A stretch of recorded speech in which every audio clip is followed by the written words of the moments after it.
Good morning friends, my dear friends. आज गोटे बड़ इम्पोर्टेंट कथा कहबी। लाइफ रे केबे भी कंफ्यूजन होनी, सब जिन क्लैरिटी रख। Good morning friends. सकाळर सूर्य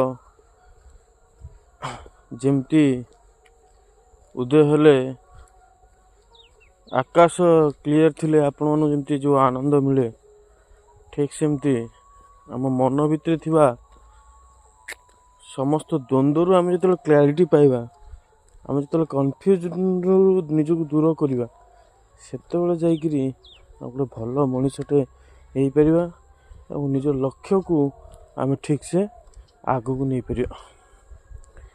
तो गोटे बेस्ट फंडा हो लाइफ रो कन्फ्यूजन नहीं, क्लैरिटी चाहिए। तो समस्त को मोर गोटे स्पेशल एडवाइस, कौन से जीवन में मन द्वंद्व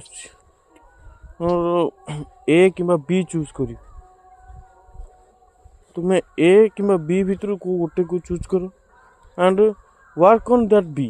से बी ऊपर काम करो, निश्चय तुम्हें आगू जीव।